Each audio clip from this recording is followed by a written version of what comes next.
Yo, what is up, guys? It is Card Shuffler 99 here. Today, we're going to show you guys a really cool card trick. But before we get into that, we do have a giveaway going on our channel. We're giving away 3 pairs of AirPods. So if you guys want to be entered in this giveaway, first of all, make sure to like this video. Make sure you are subscribed to the channel. Turn those notifications on, which is the bell icon. Make sure to comment at least one time on our YouTube channel. Also, we'll have a link in our description to our Instagram where you got to follow us. And also like our post. And then we also have a link to our Amazon page that will be in the description down below if you guys are interested in getting anything from Amazon, especially since we're in quarantine. We'll have a link in the description where you guys can check out our Amazon website page. And anyways, guys, we got a really cool card trick for you guys today. Let's get right on into it. I'm going to start out today. So what we got here is we're going to break down, like I said, 3 different stacks. So we're going to talk about the size Stebbin stack. Okay, so that's going to be here.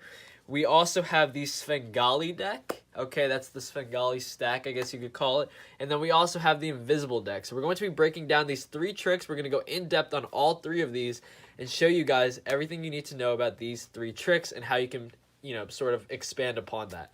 So the first thing we're going to talk about today is the size Stebbin stack. Now, this is something that we've talked about a lot. This stack is really, really cool. Okay, so what the stack is every card in this is going to increase by 3. Okay, so you can see here, if we get a little deeper, we got a 3, a 6, a 9, queen. So these are all the cards are increasing by 3 at a time. Okay, now the order here is chase. So it's clubs, hearts, spades, diamonds. That's the order. So you can see here we're going clubs, hearts, spades, diamonds, clubs, hearts, spades, diamonds, right? And that's the entire order here. Okay, so once you have this order, okay, now we do have, if you guys want us to show you guys a really quick video on how to make this specific stack, you can let us know down in the comment section. I'm not going to show you guys how to set the stack up. All you guys need to know is that all the cards increase by 3, and that basically goes clubs, hearts, spades, diamonds. If you guys want an easy way to start it, find the ace of clubs, put that on the bottom, and then start going from there, okay? So from the ace of clubs, you have a 4 because you're increasing by 3, and once again, it's clubs, hearts, spades, diamonds, and then from there you can just go through the deck and set up the rest of the stack. So now that's a little more complicated in terms of setting the stack up. There is an easier way. It's a little bit complicated to sort of explain without doing it. So if you guys want us to make a whole video on that, we definitely can. But this is a really cool stack. So once again, an easy way to do it is just to start out with the ace of clubs and then start moving up from there. And you know that all you have to do is each next card is going to be increasing by 3, and that it's going clubs, hearts, spades, diamonds. Okay, so what's cool about this stack is that you're actually able to know the position of every single card whenever you want, okay? And I like to do a really cool mentalism trick where you can actually have them lift up, or your spectator can lift up anywhere they want, and you can actually tell them how many cards is present in the packet. So what I'm going to show you guys is exactly how this is done. Now, the cool thing about the stack is that you can cut the deck. Now, you don't want to do 2 cuts, but, you can cut the deck once at a time. You can have the spectator sort of give the deck some cuts, and it's not going to change anything. Still, all the cards are going to be increasing by 3, okay? And it's still going to be in the same order. Obviously, the cards are different positions, right, which is fine. But the entire sort of chased order, the entire size 7 stack is the exact same. Nothing has changed there. So you're allowed to cut the deck, which is cool. You can't shuffle it, but you can cut the deck. And once again, you don't want to give it 2 cuts at a time. It's just 1 cut at a time. So from here, what you're going to do is I'll teach you guys how to do the mathematical trick with this, okay? So what you can do here is you can have them basically cut the deck until they're done, right? Now, what you want to do is you want to try to get a high value card on the bottom. So in this case, let's see if we can get a high value card. Go here. Let's just cut one to the bottom. So let's go with the king. We're going to get a king to the bottom of the deck, okay? Now, what you're going to do here is you're going to have them lift up somewhere. So let's say they lift up right about here, okay? So they lift up right there.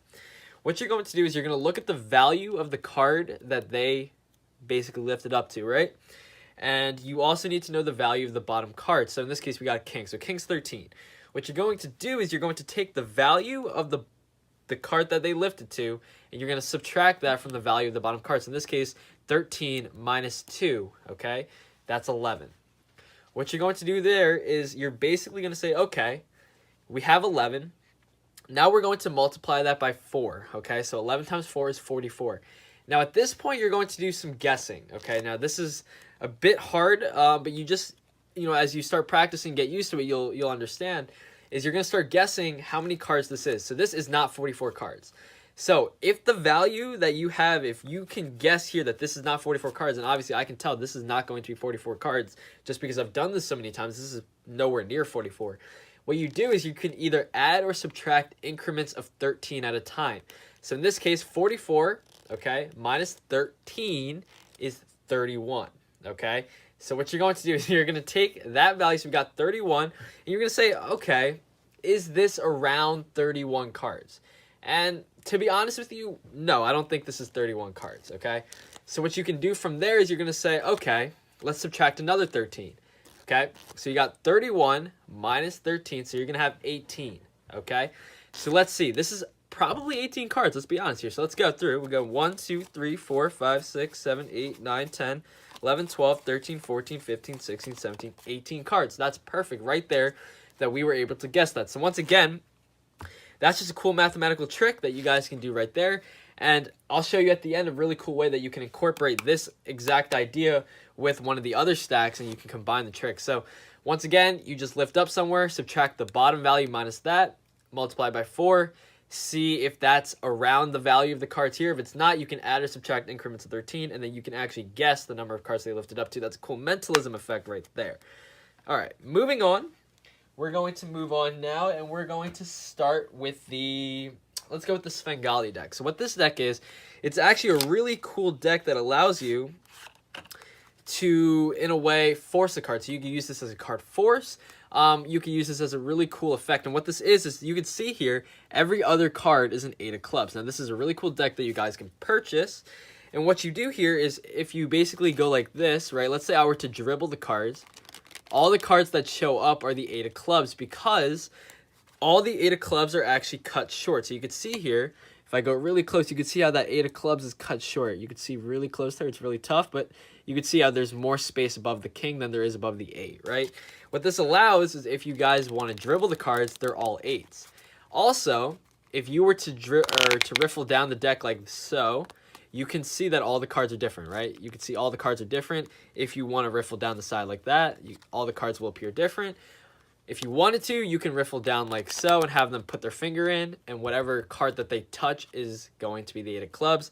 You don't want to use this card, obviously, but it's whatever. If you wanted to riffle down, you could force a card like this by saying, hey, let's riffle down. You can say, here, put your finger in. They put their finger in. Whatever card they touch, it's going to be the 8 of clubs every time. You can even show them the next card is a different card.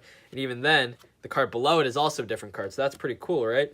Is that you can sort of make it seem fair that way, right? They can put their finger anywhere they want, and they're always going to get to the 8 of clubs. Now, obviously, you're not going to want to use the same deck, but this is a cool way that you can sort of force a card, and you get rid of the deck from there and basically do a bigger sort of act. So there's so many different options for that, but this is a really cool way that you guys can force a card with one deck, and then you can move on to a bigger stage act, maybe like a big prediction. You can do anything you want. Options are endless, but this is a really cool stack that I thought we should mention. Now, the final stack is the invisible deck. Now, the invisible deck is a little bit different.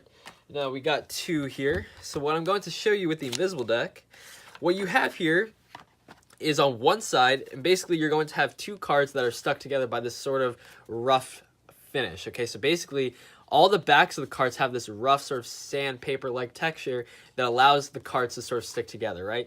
So you're going to have cards back to back. You can see here, they're all back to back. Okay, and what this is basically a stack that allows you to know where their card is, and you can combine this with the mentalism effect. So all the cards on this side are even. So you can see here, every single card here is even. Okay, and then when you flip it over, every single card here is odd. Now, the important thing to know is that the cards back to back are going to add up to 13. So in this case, 11 plus 2 is 13. Okay, the only other thing you need to know is that clubs are going to go with diamonds and hearts go with spades. That's it. Easy way to understand that is that spades and hearts are kind of looking alike. They kind of look the same, right? So from here, what you can do is you can have someone say, oh, let's say you have someone name a card, right? Let's say they name the, I don't know, the 8 of hearts, okay? The 8 of hearts. You know that the matching card needs to add up to 13. So 8 is going to be 5, right? So you're going to have 13 minus 8, right? So that's 5. So you know it's a 5. Now, they set the 8 of hearts Okay, hearts goes with spades, so you know it's going to be the 5 of spades, right? So, what you're going to do is you're going to go through, you can see here, I just found the 5 of spades, okay? Once you start spreading through the 5 of spades, you just split the card that's right underneath the 5 of spades, and that's going to be the 8 of hearts, okay? So that's how that trick is going to be performed. And you can do this with the whole thing. Now, if you spread the deck normally, the cards won't split apart unless you actually apply some force. So you can see here, I apply a little bit of force, and just like that, you can show that their card is the only card face down in the deck, right? So that's the sort of effect. That's the basic effect here, is that you guys can go ahead and just have any card they name appear face down in the deck, okay? So that is really all 3 of the stacks here. I hope you guys enjoyed this one. This is basically a compilation of our favorite stacks. Now, these are really easy tricks. You can learn this within a day. This is something really simple. But anyway, guys, I hope you enjoyed these 3 card trick stacks. And anyway, this is Card Shuffler 99. Peace out, guys.